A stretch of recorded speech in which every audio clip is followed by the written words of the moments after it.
आगाज़ में आपने भी वो बाज़गत सुनी होगी जब जरदारी साहब ने कहा था कि जी 5 हमारे जो बड़े हैं उनके खिलाफ आप अपने उम्मीदवार खड़े ना करें और जो सदर्न पंजाब है उसमें हमें थोड़ी सी स्पेस दें। वो सूरत हाल अब नहीं रही है, इसलिए कि इसके जवाब में मेरी इतलात ये हैं कि मुस्लिम लीग न्यूज़ ने कहा था कि जी फिर आप हमें थोड़ी सी स्पेस सिंध में दें।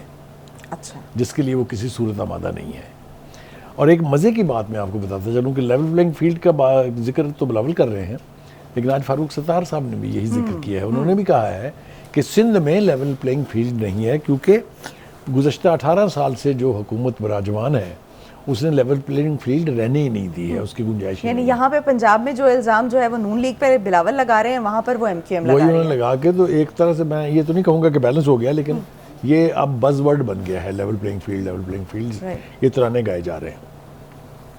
दूसरी बात ये है कि बिलावल साहब जो है साथ साथ ये मुतालबा कर रहे हैं, दोहरा रहे हैं बार बार इसको कि इलेक्शन कमीशन को चाहिए कि वो शेड्यूल अनाउंस कर दें। शेड्यूल के हवाले से मेरे ख्याल से सिर्फ पीपल्स पार्टी नहीं बल्कि तमाम जमातों ने ये मुतालबा किया है, चाहे वो ANP है, चाहे जमात इस्लामी है, चाहे JUI है। JUI तो खैर इलेक्शन के अर्ली हक में नहीं है, लेकिन बाकी तमाम जमातों ने ये मुतालबा किया हुआ है। असल में अब देखना यह है कि जो बिलावल साहब कह रहे हैं उससे उनकी मुराद क्या है। क्या उनको यकीन नहीं है इंटर्म गवर्नमेंट पर, या उनको यकीन नहीं है इलेक्शन कमीशन पर? किस पर हैं उनके शकूक के जो वो समझते हैं कि लेवल प्लेइंग फील्ड नहीं है? यानी किसी पर तो उनको कोई शक हाँ, है। नहीं आपको करना कुछ करना। मैंने साथ एक नाम पहले ले दिया था, मिलिट्री एस्टेब्लिशमेंट, उसका भी देखिए। हमारा जो सियासी मंजरनामा है ना इस वक्त धुंधलाया हुआ है, बहुत सारी चीज़ें एक साथ हो रही हैं। मिसाल के तौर पे 4 साल के बाद नवाज शरीफ की वापसी की बात हो रही है। 4 साल के बाद अचानक आपने देखा है कि मुस्लिम लीग मकामी तौर पर भी थोड़ी सी रीएक्टिवेट हो गई है। बहुत सारी तंजीमी इजलास हुए हैं उनके, बहुत सारी जिम्मेदारियां लगाई जा रही हैं। नवाज शरीफ के इस्तकबाल को बहुत बड़ा बनाने के लिए उसके लिए एफर्ट्स हो रही हैं, तहसील लेवल पर भी हो रही हैं, यूनियन लेवल पर भी हो रही हैं। तो मंजरनामा जो है ये अब आहिस्ता आहिस्ता ये धुंध जो है ये छटेगी और वाज़ेह हो जाएगा कि क्या होने जा रहा है। लेकिन जैसा मैंने कहा कि बहुत सी डेवलपमेंट साथ साथ हो रही हैं। PTI उसकी फेट ने तय होना है वेदर उनको इलेक्शन लड़ने की इजाज़त दी जाएगी या नहीं। अगर इजाज़त मिलती है तो कौन लड़ेगा इलेक्शन PTI में? एग्जैक्टली। और मंजूर वसान साहब ने बड़ा एक दावा किया, उन्होंने कहा कि पीपल्स पार्टी का PTI से इंतखाबी इत्तेहाद हो सकता है। मेरे ख्याल से ये सबसे ज़्यादा डेंजरस बात है। वो पहले ख्वाब देखते थे और आज उन्होंने ख़ास तौर से कहा कि मैंने ख्वाब नहीं देखा। इसका मतलब ये कि मैं ये बात खुली आंखों से कर रहा हूँ। और ये बात हमने अपने एक प्रोग्राम में चंद हफ्ते पहले बड़े वसूख से और बड़े ज़ोरदार तरीके से की थी कि पीपल्स पार्टी की अगर कुछ ना बन पाई पंजाब में तो वो PTI से इत्तेहाद कर लेगी। उस बात को उस वक्त शायद पजीराई नहीं मिली थी, लेकिन अब ये जो वसान साहब की ज़बान से आप सुन रहे हैं तो इससे ये इम्कान हो सकता है। ठीक, तो बुखारी साहब यहाँ पे थोड़ा सा क्लियर करते जाए ना कि PTI विदाउट खान साहब और जो अभी मुख्तलिफ पार्टीज़ में कन्वर्ट हो चुकी है, अब जो PTI बकिया रह चुकी है, आप रिमेनिंग पार्ट्स कह लें, तो इसका पीपल्स पार्टी के साथ इत्तेहाद कैसे कारगर साबित हो सकता है, कैसे एक मौसर साबित हो सकता है? देखिए, इसके मौसर साबित होने की तो वजूहात शायद अभी वसान साहब के पास भी नहीं है, लेकिन ये एक थ्रेट ज़रूर है। देखिए, पंजाब में PTI का और खान साहब का वोटर मौजूद है। अगर उनके पास अपने कंटेस्टेंट नहीं होंगे, जो कि अब यकीनन उतने नहीं होंगे कि पूरे पाकिस्तान में खड़े कर सकें, तो वो स्पेस किसी को तो देंगे ना, वो वोटर किसी को तो वोट देगा ना।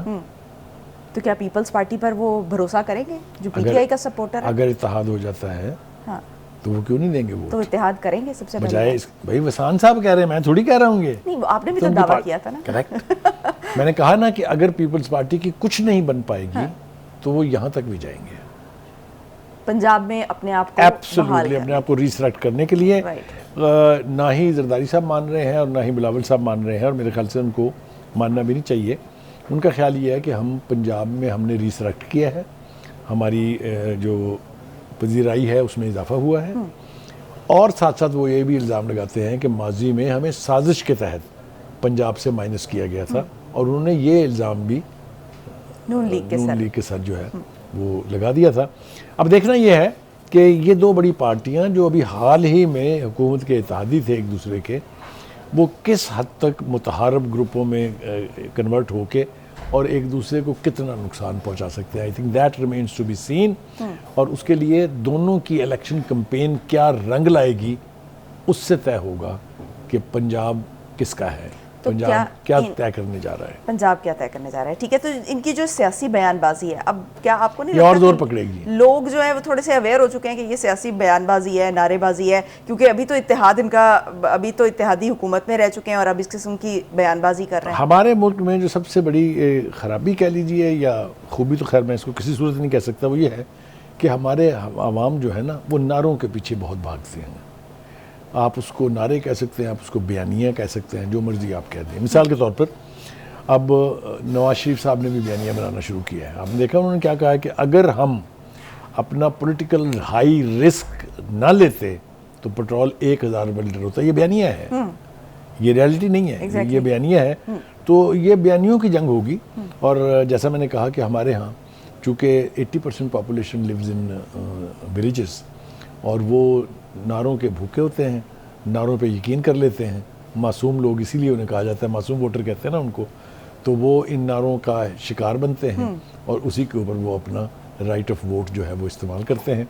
और इसी तरह से पार्टियां हर दफ़ा उनको धोखा देने में कामयाब हो जाती हैं। तो क्या इस दफ़ा भी धोखा देने में कामयाब होंगी? अभी क्योंकि तक तो ये सारे इलेक्शन आपको की लगता है कहानी कि ये यही है। नारा जो है वाय होगा लोगों से? देखिए, मैंने जो इस जैसा वक्त आपसे कहा, हमारी conditions हैं। मैंने जैसा आपसे कहा कि नारे पाकिस्तान में बिकते हैं, और ये भी कहा कि नारे कह लें उसको या बयानियाँ कह लें, ये सियासी जंग दर हकीकत बयानियों की जंग है।